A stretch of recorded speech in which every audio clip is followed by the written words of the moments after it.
My husband said he would leave me in a heartbeat if his deceased wife walked through the door, and I had to do damage control while feeling like crap because we were with our friends. Posted by you/no context 7758. My 34F husband, 37M, was married once before me. She was his high school sweetheart.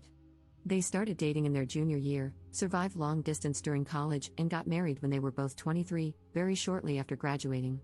She passed away unexpectedly at age 26 from an aneurysm, which obviously devastated him, especially because they were so young. They never had children.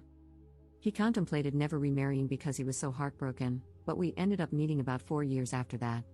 We got married when I was 31, and he was 34, and we now have 2 children. Last night, we were at a friend's potluck gathering. Everything was going well until one of our friends brought up a new topic related to relationships. She is newly divorced, so the conversation was about her divorce.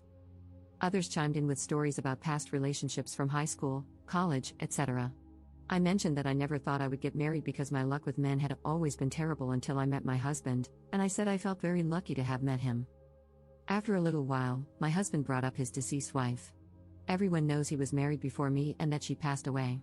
He was talking about her and then dropped a bomb, saying, if she walked through that front door right now, I'd pick up where we left off. If I'm being honest, it felt like someone put my heart into a blender and punched me in the gut as hard as they could. Everyone in the room could sense the awkwardness that followed. To avoid making a scene, I just laughed it off, even though I think it was still obvious that it hurt me. I just felt that if he still feels that way, then why are we married?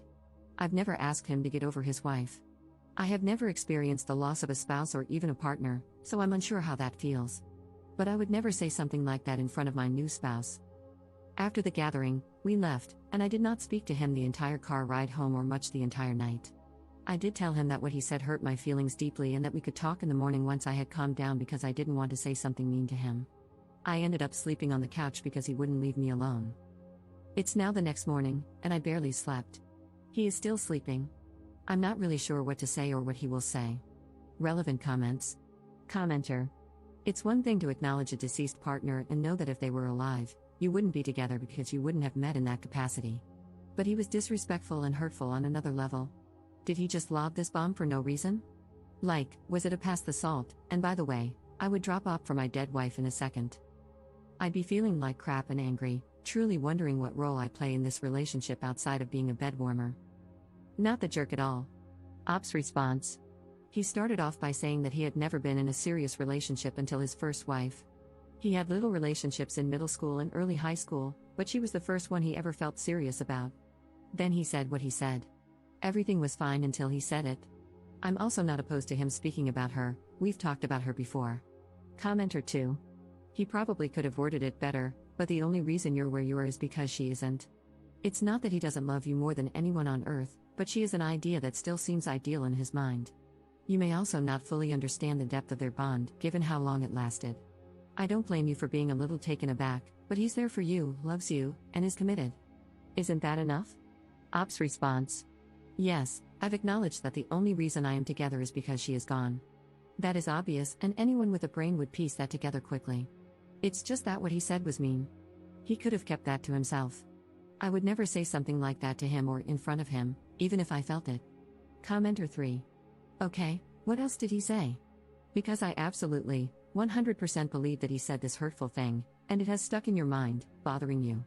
You are not the jerk for feeling normal human emotions. Just as I absolutely, 100% believe that this is not the entire story. You laughed it off. He tried to talk to you about it, but you wouldn't listen. I mean, yeah, from what we know here, you're the jerk. You pretended you were fine with the comment, then you flipped and said you weren't. Then you refused to accept any kind of open communication about the issue. That sounds kinda like a jerk move to me, and the absolute lack of details doesn't help your case.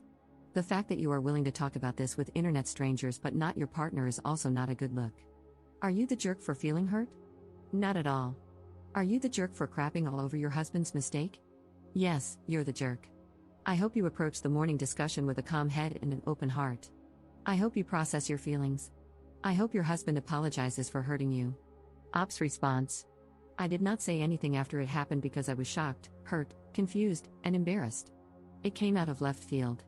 I also don't think anyone was convinced I was fine with it because my laugh came out very awkward and dry and everyone kept looking at us.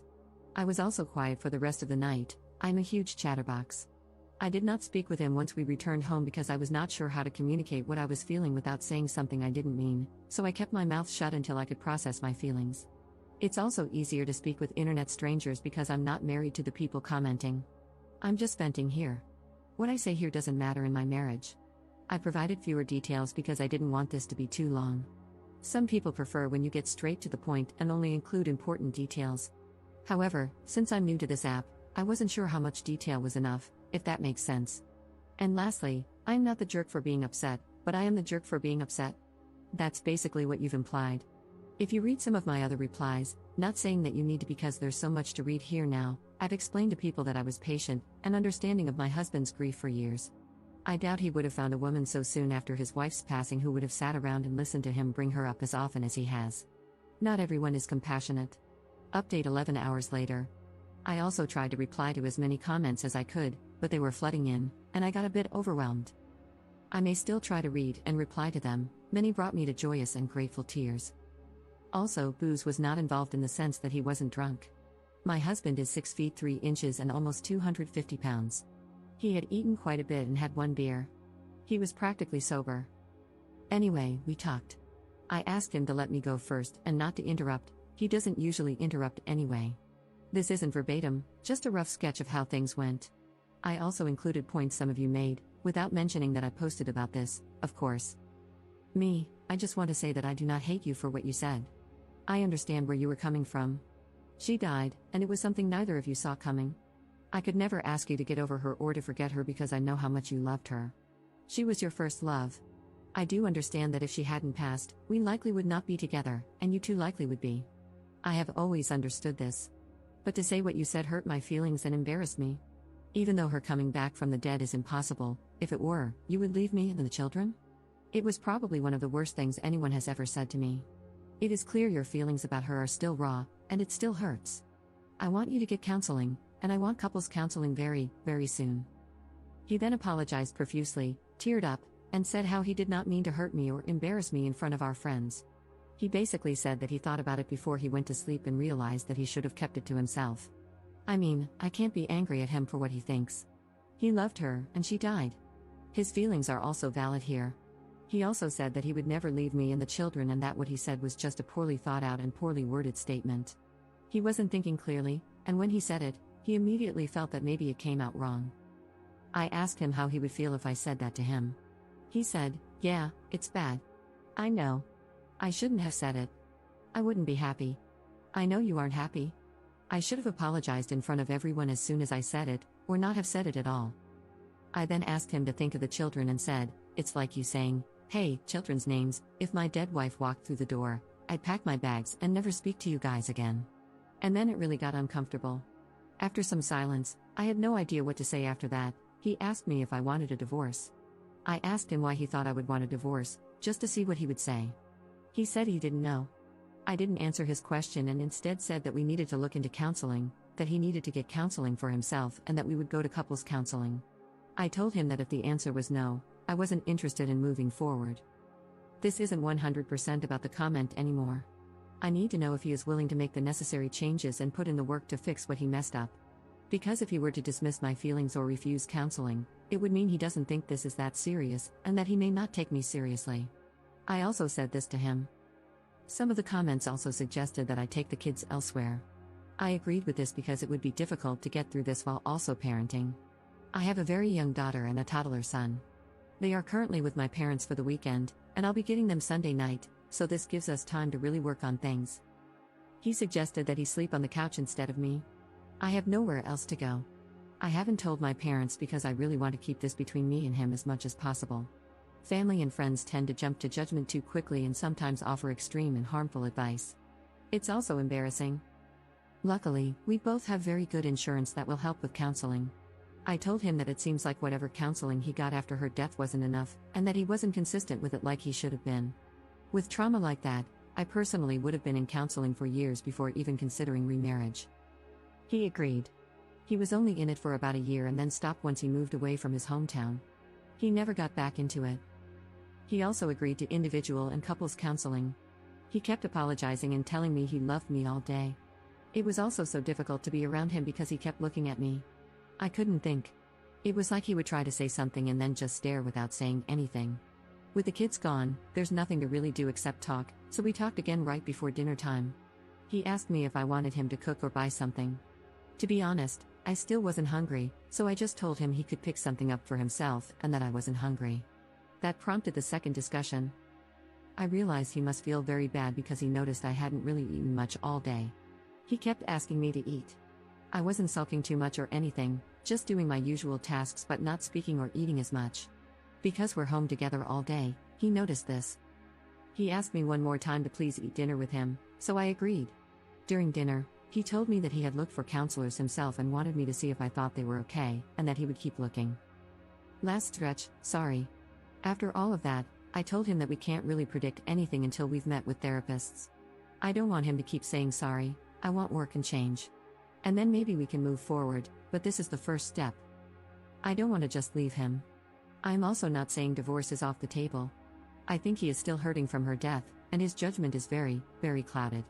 If he didn't love me, I doubt he would have apologized so many times and looked for counselors on his own. A man who doesn't love me probably would have made me look or rejected going altogether. Many people were suggesting otherwise, but I do not think he doesn't love me. I thought about this myself, cried about it, thought of my children, and cried more. I'm not staying for the kids, I'm staying because I want to at least try to fix things. If it cannot be fixed, then at least I tried. We were also very close. Some people were asking how close we were prior to marriage, maybe as a way to gauge the difference between the relationship and ours? Maybe to see if he settled? He was always very romantic, caring, and sweet to me. We've never yelled at each other. When we first started dating, he would plan dates, surprise me, and brag about me to his friends. That's why I am very confused about why he would blurt that out, unless it was just very poor brain-to-mouth coordination. I also told him that I might get a counselor for myself. I don't think I need one, someone suggested it. But I think he needs it more than I do. And because insurance companies are getting worse by the year, 3 counseling bills might be pushing it. I don't know. If I do get one, it's because I don't want to potentially resent him or doubt myself. Some people have been trying to make me doubt myself. Some of the comments were very nasty to me. I appreciate Reddit hiding comments with many downvotes, as they may be mean, but I couldn't help but click. Some of you are very mean and very nasty individuals, and I hope you find happiness one day. There could be another update in the future. I'm not opposed to making one. Thank you all for your kind words and support. I've also responded to everyone who texted me, everyone at the potluck who has my number. 3 people, there were 9 people there, not including us. They've all basically said the same thing, they can't believe he said that, they feel bad for me, they asked if everything is okay, and they said what he said was not okay, etc.